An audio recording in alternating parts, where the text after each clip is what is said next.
Anyway, Stephen in Chambersburg, Pennsylvania. Hi, great to have you on the program, sir. Hello. Hey, good to be here, Russ. Been listening a long time. I'm a big fan of the show. I appreciate that. Thank you. Okay, I think you missed the mark a little bit on why Barack won't call this Islamic extremism, if you'd like to hear that. Sure. Now, he doesn't want to put... Now, think about this. Now, this person that carried out this terrorist attack in San Bernardino is this supposedly happy American living out the American dream, college educated, and working for the government even, and he can be persuaded to do this in just a short period of time. This opens up the doors basically for every Muslim that's practicing Muslim in this country to actually be converted equally as well.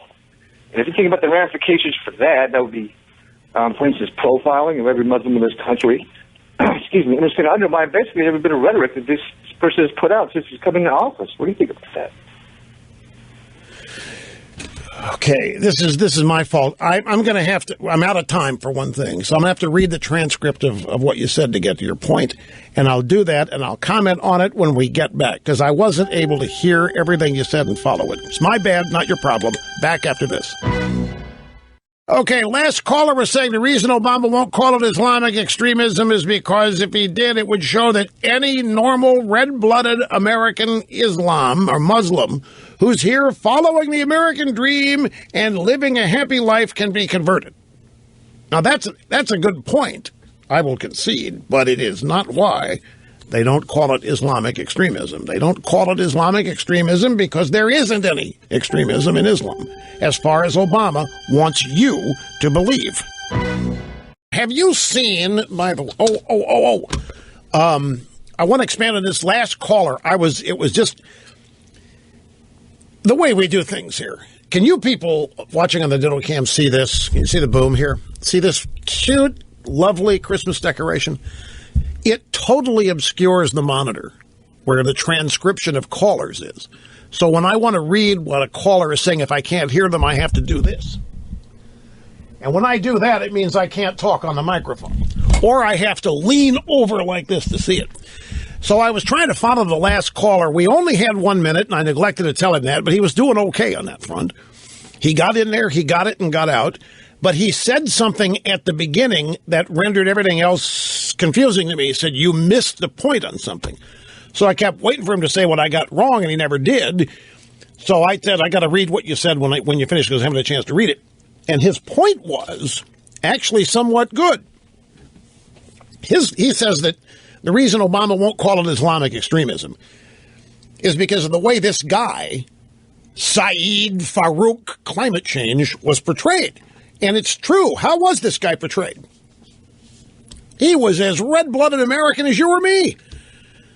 Why, he came here and he got a job and he was working at a job that he loved and he just bought his first house and he just got married and he just had a baby and he was living the American dream. And look what happened. He shot up the place he worked. He went jihad on everybody. And the caller's point was, Obama doesn't want anybody thinking this can happen, because if any normal red-blooded American Muslim can be so easily converted to jihad, we've got big problems. And by itself, it's a great point. And it's a great illustration, by the way, of the fact that the guy never was living the American dream. That's what was wrong about this. That was just PR. That was just buzz in the aftermath of the event. It didn't take long before this guy's dad stupidly spoke up and started telling us the truth. Oh, yeah, he hated Jews. He didn't like Israel. He was religious. You didn't hear what the dad told him? The dad said, get this, Saeed Farouk Climate Change Sr. said to his son, be patient. In 2 years, there will not be an Israel. Nobody's talking about that. But Saeed Farouk Climate Change Sr., these are his words. This is not third hand what somebody said. He said he's talking to the media. And he told his son, you're getting too radicalized here. You need to just dial this back, because there isn't going to be an Israel in 2 years. His son spoke often of his hatred for Jews and his hatred for Israel and all this. The point was, I don't think the guy ever was living the American dream. And if he was, then the stories about how his wife radicalized him have to be somewhat true. I think he arrived radicalized. I think they both did, but it doesn't matter. It doesn't change what they did. It's just that in the immediate aftermath, look at the lengths to which the media and everybody went to try to portray these as just two normal American dream pursuers who just happened to just take a step or two in the wrong direction. It's such a sad thing.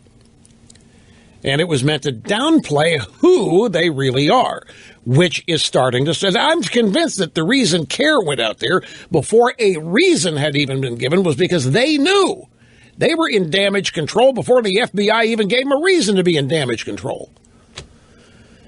So I don't think there's any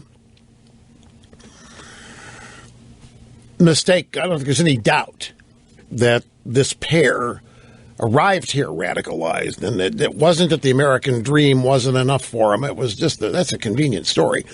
However, the observation that if you're going to build a story like this, i.e., husband and wife moving here from war-torn region of the Middle East or Pakistan or wherever, coming here and getting a job and making a lot of money and having a nice house. Who cares? They got pipe bombs in it. We'll deal with that later.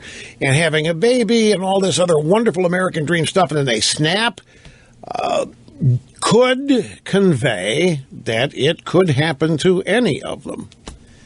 And it would be something that Obama would not want thought of, mentioned, considered. But I don't think that's why Obama doesn't want to call it radical Islam. I've already been through that.